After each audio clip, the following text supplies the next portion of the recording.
मिरजेतील प्रभाग क्रमांक 4 मधील दत्त कॉलनीमधील नागरिकांच्या मूलभूत गरजा रस्ते, पाणी, लाईट आणि ड्रेनेज प्रश्न मार्गी लावण्याबाबत नगरसेवक निरंजन आवटी यांचा नागरी सत्कार संपन्न।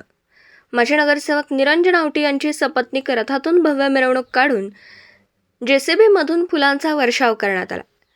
मिरजेतील प्रभाग क्रमांक 4 चे माजी नगरसेवक निरंजन आवटी यांच्या प्रयत्नातून अनेक वर्षांपासून प्रलंबित असणाऱ्या दत्त कॉलनी येथील अंतर्गत रस्ते, पाणी, स्ट्रीट लाईट, ड्रेनेज अशा मूलभूत सुविधांचा प्रश्न मार्गी लावल्याने प्रभागातील नागरिकांनी माजी नगरसेवक निरंजन आवटी यांच्या कामाचं समाधान आणि आनंद व्यक्त करत चक्क रथातून भव्य मिरवणूक काढत जेसीबी मधून फुलांचा वर्षाव करत भव्य नागरी सत्कार केला। तर विकास कामांसाठी आग्रही असणाऱ्या प्रभागातील युवकांनी पुढे येत स्थापन केलेल्या डेव्हलपमेंट फोरम तसेच तिरंगा मंडळ, दत्त कॉलनी गणेशोत्सव मंडळ या सत्कार समारंभात निरंजन आवटी यांनी केलेल्या कामाबाबत कौतुक करून प्रभागातील जवळपास सर्वच प्रश्न 5 वर्षाच्या कालावधीत नगरसेवक निरंजन आवटी यांनी संपवले असल्याचं सांगितलं। तर सांगली, मिरज आणि कुपवाडमधील एकूण प्रभागात 78 नगरसेवक असून संपूर्ण क्षेत्रात मला इतका मोठा बहुमान मिळाला असल्याने आम्ही प्रभागातील नागरिकांचे मनापासून धन्यवाद मानतो, असं निरंजन आवटी यांनी आभार मानले। तर ज्येष्ठ नेते सुरेश बापू आवटी यांनी देखील यापूर्वी प्रभागातील नागरिकांनी दिलेली साथ याबाबत आभार व्यक्त करत येथून पुढेही प्रभागातील कोणत्याही नागरी समस्येसाठी आवटी कुटुंब तत्पर असणार आहे असं सांगितलं। यावेळी दत्त कॉलनी येथील सर्व ज्येष्ठ नागरिक, महिला, तरुण तरुणी उपस्थित होते। 4 मध्ये साधारणतः 7 कोटी रुपये शासनाकडून स्पेशल फंड म्हणून मंजूर करून आणला होता।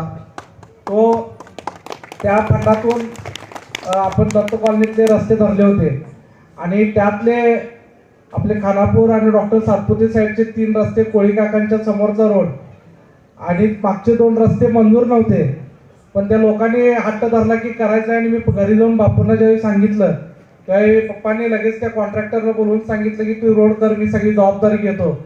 आणि तेही कॉन्ट्रॅक्टर आपल्या विश्वासावर हा सगळा रोड आपल्याला करून दिला।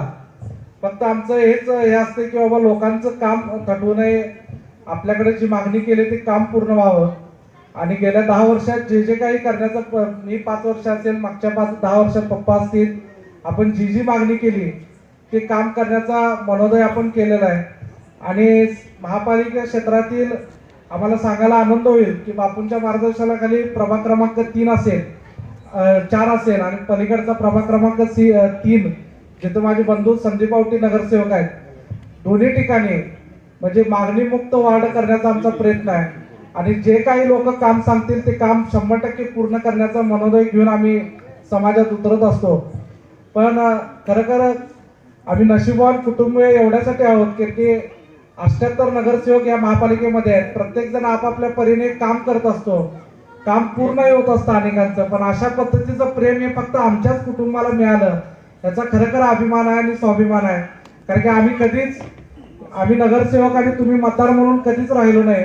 आजपर्यंत जे काही काम केले ते आपल्या कुटुंबातले म्हणून आपण सगळे एकत्र राहिलो आणि आपल्याच कुटुंबातला मुलगा काम करतोय त्याला प्रोत्साहन देण्यासाठी आपण जो सत्कार आज घेतला त्याबद्दल मी व माझ्या कुटुंबाच्या वतीनं आपल्या सर्वांचा मनापासून आभारी आहे। जय हिंद, जय महाराष्ट्र। मालगाव रोड, दत्त कॉलनी पूर्व भागातील जे आतापर्यंत रस्ता, लाईट, पाणी या सुविधा रखडल्या होत्या, तर माननीय निरंजन दादा आवटी यांच्या मार्गदर्शनाने सर्व सुविधा आम्हाला मुबलकपणे उपलब्ध झाल्या आहेत। तरी आम्ही या दत्त कॉलनी पूर्व नागरिकांच्याकडून आम्ही निरंजन दादा आवटी यांचं भव्य मिरवणूक सोहळा आज संपन्न केला आहे व तर सर्व नागरिकांकडून आज रथ मिरवणूक काढून फुलांची उधळण करून मिरवणूक काढण्यात आली। तर पुढील वाटचालीत मी निरंजन दादा आवटींना शुभेच्छा देते व असंच काम करत राहावं आणि पुढील वाटचालीसाठी त्यांना मी शुभेच्छा देते। निरंजन दादा आवटी यांचा भव्य असा नागरी सत्कार डेव्हलपमेंट फोरम, तिरंगा मित्रमंडळ, त्याचबरोबर मालगाव रोड, दत्त कॉलनी परिसरातील सर्व नागरिकांच्या वतीने घेण्यात येत आहे। या संपूर्ण भागामध्ये अशी परिस्थिती होती की 2 व्हीलरवरनं एखाद्या व्यक्ती जायचं म्हटलं तर रस्ता इतका खराब होता आणि ते सगळे संपूर्ण रस्ते निरंजन दादांनी पूर्ण घराघरापर्यंतचे सगळे रस्ते चांगल्या पद्धतीने केले। त्यामुळे नागरिकांनी एक चांगला उपक्रम इथं राबवलेला आहे की ते जे रस्ते त्यांनी केले आहेत त्या संपूर्ण रस्त्यावरून त्यांची मिरवणूक काढून त्यांचा एक भव्य असा सत्कार या इथं नागरिकांच्या वतीने घेण्यात येत आहे. असंच त्यांनी काम करावं आणि मालगाव रोड परिसरातील सर्व नागरिक आम्ही कायमस्वरूपी त्यांच्या पाठीशी आहोत अशी मी त्यांना शब्द देतो. धन्यवाद.